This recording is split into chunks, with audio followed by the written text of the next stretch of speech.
the installation cost alone, not counting the panels themselves, will be about $432 per panel. And this is the expected production for that system. So you saved any too. Now, one thing that's been pretty consistent is that the International Energy Agency and the Energy Information Agency, which is the US equivalent, have consistently predicted these flat future production predictions for 20 years out, 25 years out. And this has been what's actually happened. The grid. So there's been much more demand than what the International Energy Agency has predicted consistently. And this shows the cost of storage. Lithium-ion batteries were $1,000 per kilowatt hour in 2010. It's come down about 75%. And that continued on into 2017. So the storage, effectively, this is going to replace peaker plants. Natural gas peaker plants, natural gas peakers, because this is already cheaper to have storage, and the solar system is replacing the natural gas peakers. So it's cutting down on natural gas use. If you want a LEED building, this is the kind of thing you do. You provide places to charge in the parking lot. So that gets you LEED points, like at the Engineering Research Center, where Pica Solar is located, and that's a company I'm involved in. And these are the guys from Pica Solar. We've developed a proprietary manufacturing process that improves the solar cell efficiency and lowers the cost at the same time. So that's one extracurricular thing I'm doing. And this is my favorite bumper sticker. Stefan got it for us. And what if it's a big hoax and we just make the world better?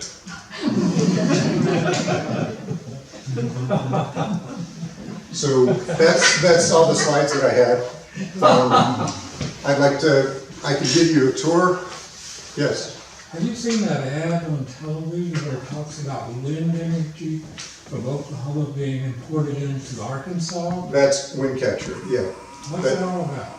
It's a 2 gigawatt facility in the panhandle of Oklahoma that they're going to bring the power to Tulsa, and 1.4 gigawatts of that will be for SWEPCO. The Tulsa group is an AEP company of a different name, but it's just a different subsidiary than SWEPCO. Aren't they calling it on that ad or mentioning it being a fraud?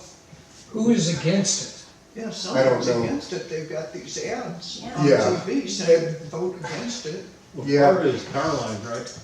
Yeah, well, it's going to lead to more power lines, and these power lines have a wider footprint than the DC power lines. So, but And power lines mean pesticides. yeah, So that's an issue for a lot of people. yeah, it is. But the alternative is coal right now. Or they could bury the power lines. They could bury the power lines. Germany's doing that. Yeah. There are alternatives, yeah. Yeah. So yeah, you can bury power lines. It makes it more expensive. Right, Yes. initially. I was wondering about Puerto Rico. I mean, that seems like a natural place to do solar since it's all. Yeah, I think so too. I would hope for like a microgrid approach for Puerto Rico. Right. Yes. Are your panels made here in America or? No, most panels are not. They're made in China? Well, China, Malaysia, Indonesia. Very few are made in the U.S. Okay. But you do solar panels, the Pico. Pico Solar, we're trying to get an assembly plant. So we would import the solar cells. Okay, there's 60 of these in a residential panel and 72 of those in a commercial panel, like a utility scale panel. So these are 6 inches by 6 inches. So if we would have to import the cells, treat them with our process, and then assemble them into modules in the US. That's one thing we're trying to work on. And bring Yes. them from where? Most likely China or Malaysia. You know, the Chinese companies have manufacturing all over the place. Do those imported cells have the 30% tariff on them, or?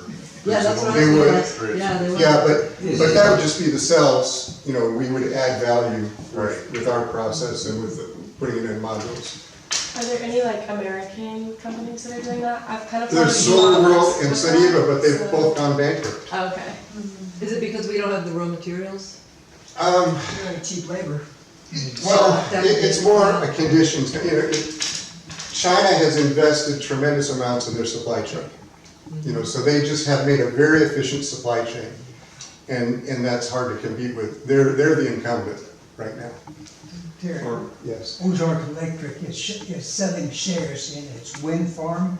Is that on the level? Well, no, I think it's a solar farm. I think it's the 1 megawatt solar plant Oh, in it's solar. Springdale, I think. Is China subsidizing their solar? Is that what the deal is, as far as where you need a commitment to this? 'Cause Maybe. we have. I don't, that's a really complex question to have, you know. I think they did initially, but I doubt if they're doing that now. Yeah, They don't have to. No, but they have such a pollution problem, they're having a really big push to Right. alternatives. Yeah, But Yeah. it helps if the government makes, as with the tax subsidies of, what is it, 2007? They've set the right conditions. Probably made it push for being more solar independent, because Yeah, it's and wind. incentive. They're big into solar and wind. Yeah. They're bigger than anybody else in the world. But last year, there was about 98 gigawatts of solar installed, and, okay, let's go back to this. So 98 gigawatt, this is what they were predicting for 2017. The reality is up higher, you know, what actually happened for 2017. But of that, 53 gigawatts is staying in China. So China is really putting a big emphasis on both solar and wind. And they're taking the lion's share of the supply. it sounds as if they don't believe that climate change is a Chinese hoax. No, no, not at all. It is, and it's the And, US. and they don't believe that the smog that they're breathing is fake either. Yeah. Right. Yeah, that's the thing. So, other questions, or do we want to take a tour? Yeah, So what made a big really are difference doing between, I it. mean, 40-something years ago, when the White House was taking down the solar panels off the White House, was it like killing an electric car? I mean, they basically just, I mean, here we are reinventing ourselves. The technology's not changed that much, so why is the government? The technology's changed a lot. Yeah. Well, I mean, they could have left those up there, it would have gone even faster. The technology would have gone even faster. The solar panels that Carter put up, I believe, were water, for heating water. I don't think they were Again, if they solar had been electric. given a chance, Yeah. that would have been exponential. Yeah, there were like, I mean, it's there were changed. PV panels on the White House Did they? with Carter. Well, the point being is they flipped it to a, Yeah. like the electric car, they just kill it. Yeah. And they could have gone a lot further. Is there any intimate legislation that would impact this heavily, like tax credits? Yeah, there's away? always Are there- stuff. I mean, are there, what's They on now? protected the tax credits in the US, but then Trump came through with his tariff. Well, isn't one of the biggest things right now of the solar panels and grandfathering in to the SWEPCO? Well, that's a state thing. Well, but that's, That's where we are, that's just states, that's where we are. Molly?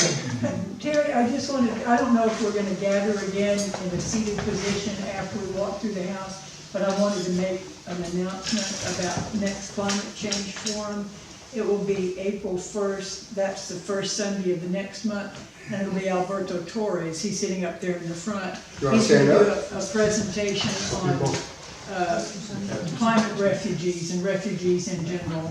It'll be at the library at 1:30. Yeah, there's a big connection with refugees. And then Open there's- that day, that's Easter Sunday. Is that right? Yes, I don't think so. I bet you we've changed I it don't think to the the library 8th. opens on Easter I Sunday. bet you we've changed it to the 8/10. Yeah, April 1st is Easter. Yeah, okay, then. it'll be April okay. Fools! I have one other, I have one other item to say. When you all were talking a moment ago about when we do big power lines from Oklahoma for the wind energy, and it means more herbicides, I just want to mention something that those of us who are at the headwaters of the Buffalo River are fighting right now. U.S. Forest Service District, Big Piney, St. Francis, that goes all the way from Searcy County, all the way over to the Oklahoma line. They're projecting for 2018 a proposal called roadside vegetation, so that all lands in U.S. Forest Service hands, all roads on those lands, whether they're dirt roads or highways, will be sprayed with herbicides. So I suggest all of you get in touch with Big Piney, St. Francis National Forest Service and tell them you object to herbicides being sprayed. Because right now it's in a public comment moment where we can say we don't like that proposal. By law, they must allow us to comment. And there have been meetings for one of the 3 projects out in the rural counties that we've been going to.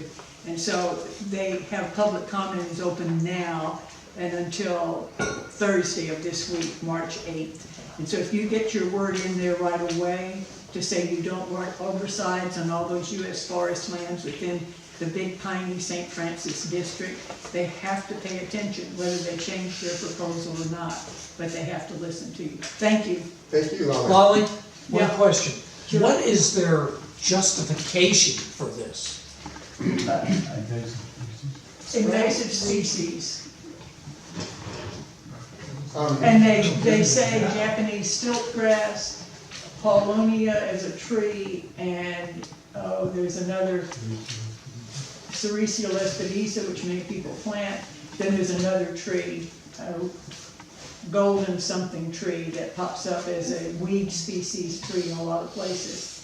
It's very tricky and very involved. There are lots of their reasonings versus a lot of our reasonings. There are other things they're gonna be doing, which are cutting hardwood forests, which I rile at. And they're burning thousands of acres as well. And Stefan's favorite is Bartlett pears, of course. Favorite to get rid of. Terry, I do Yes. have a question. This has been on my mind ever since Gary Mechanic mentioned it, that there actually aren't enough heavy metals available to build all of the solar panels required to replace. There are no those. heavy metals in the solar panels. There's only one kind. There's, the first solar has a type that's cadmium tellurium. Yeah, And cadmium tellurium are toxic, but there's only one company that produces that, and not the Chinese companies. The vast majority, 95% of the panels out on the market are silicon based.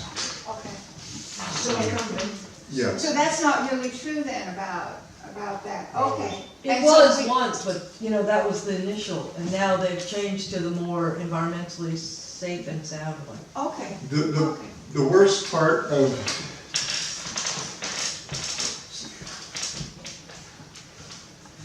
the silver grid lines are the second most costly part of silicon solar cells. Silicon being the most expensive part. But our process reduces the number of silver grid lines that are needed, or they can be farther apart. so resources to build solar panels are not something that we have to worry about. There would be enough to build. There's plenty of silicon. Silver can be a problem, but companies are investigating copper for the grid lines. There's lots of things going on, but right now the standard way they're produced is with silver. solar grid lines. But I read somewhere, and I don't remember the details about your concern is that once the lifetime of the solar panels is over, then How do you get rid of it? how to get rid of them, whether recycle would be difficult because of the multiple components within the cell to take them apart, or obviously the other part, which could be landfill or something like that. Well, like, all of the companies have recycling systems, but they're only as good as the company surviving. You know? So like First Solar, they have a recycling program for their cadmium tellurium, but they've downgraded that product. You know, there's when you have a wind farm, sometimes the local code requires you to set aside enough money to take it apart when it's at the end of life.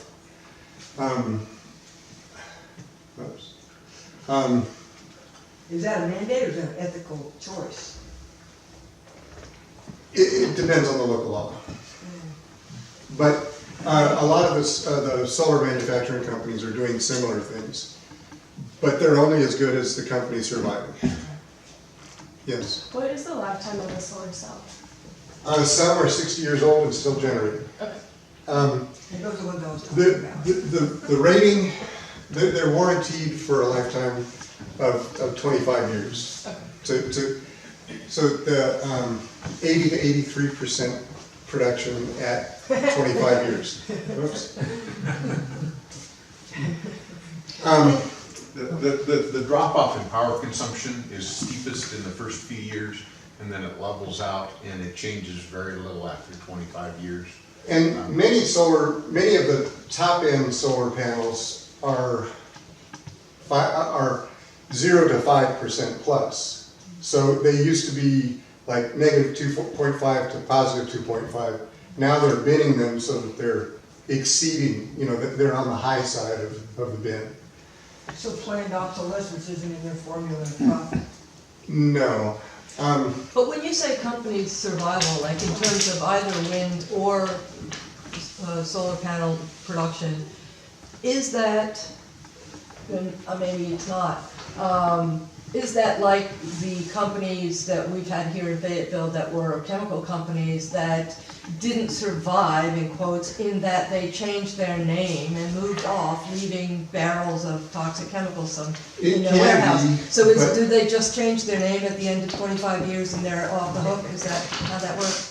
Well, but there's inherent value in the silicon and the silver. Right. You know, there's inherent value in taking these apart. It's a concentrated source for recycling. I have a couple of questions about electric cars. The batteries in electric cars are lithium mostly. And what's the useful life of one of those? About 10 years. You know, it depends on usage. It depends. Most of the companies are keeping them well within a tight range, so that if nominally it's a 16 kilowatt hour battery like in the Volt, they only allow it to use 10 kilowatt hours of that range. They don't let it get overcharged and they don't let it get undercharged, and they control the thermal aspects of it. They have a cooling system. Is that a strictly electric or a hybrid as well? Well, a Volt is a plug-in hybrid. Well, I have another question. It's the electric component. Is all this electric cars might put a hurt on the copper supply, and is there some other, like, I know aluminum, you can make wires out of aluminum. I hear, the things I hear concerns about are cobalt, but there are alternatives for I always get them mixed up, the cathode and anode.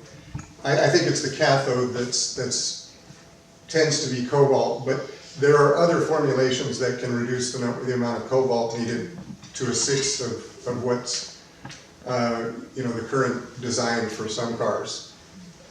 But cobalt is a nasty chemical, and it's hard to get a hold of, and there's a lot of issues with it. But there are alternatives. You know, What about the copper? Nobody's worried about copper.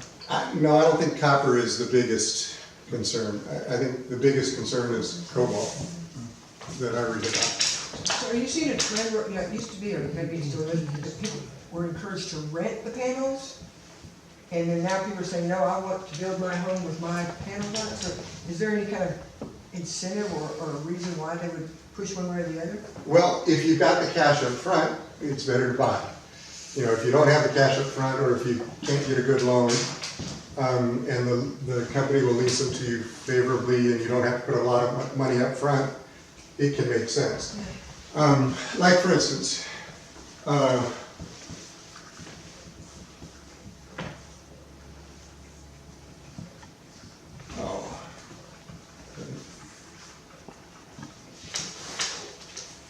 Give me the last place you look. yeah, always is. Okay.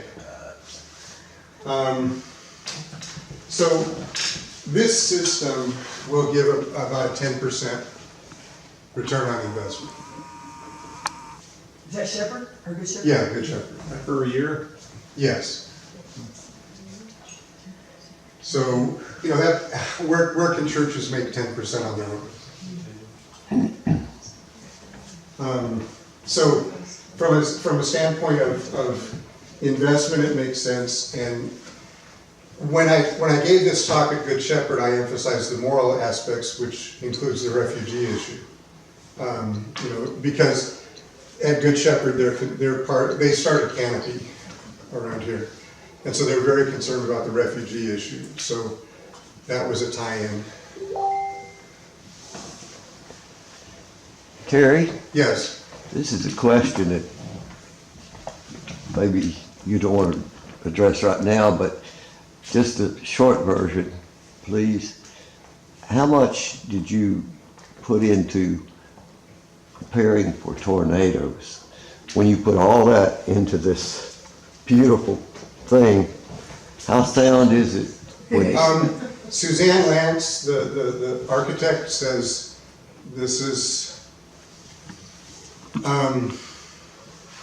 like a brick outhouse. That it's built very solidly. The columns are down to the ground like 8 to 10, 12 feet. She has every confidence. I mean, if that big tree falls on us, that would be a problem, but Is that a city ordinance that you had to keep that, or was it just ethically you wanted to? Well, they don't absolutely protect any individual tree, but you get credit. There's a differential value, so that's a 30-inch oak, and we've got a 30-inch elm in front. So those are considered significant trees. So they get a different classification.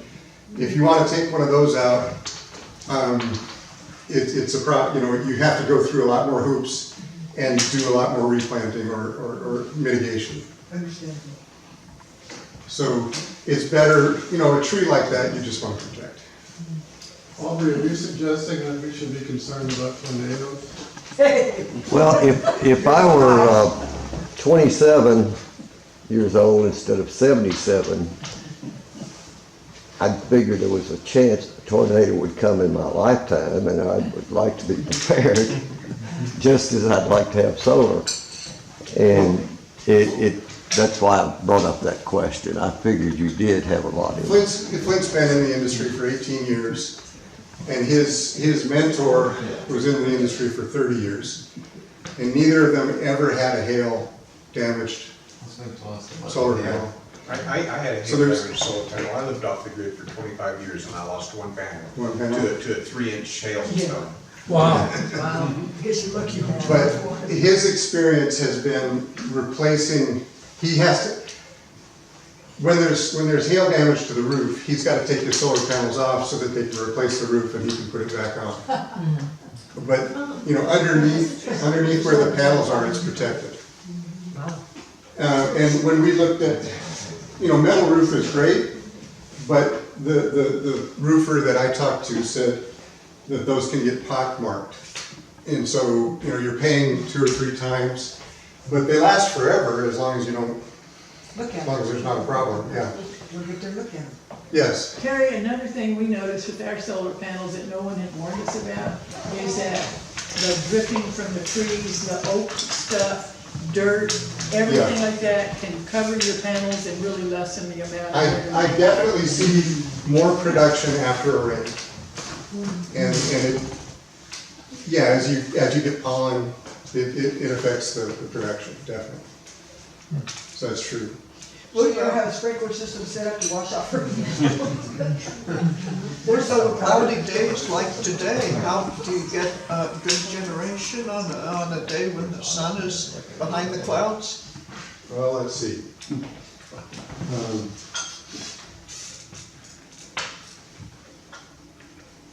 Probably make We can see it's cloudy. probably make 2 kilowatt hours per part today. No, probably more than that. More than that. 8.9 kilowatt hours so far. I guess that's pretty good, isn't it? No, it's not. 80 is, if it were a clear day, it would be 80. Oh my, okay. Well, something's going through anyway. All right, any other questions, or do we want to take the little tour? Let's take the tour. Okay. Thank you to Margaret and Terry for.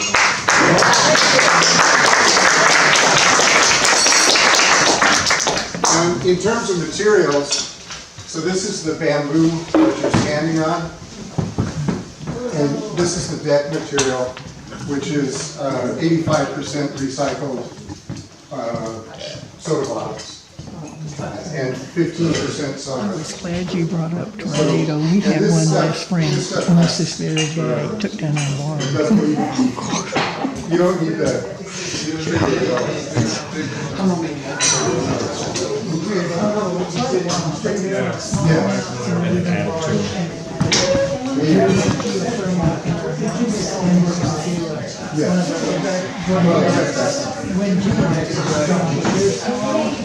But they could be blown up and moved.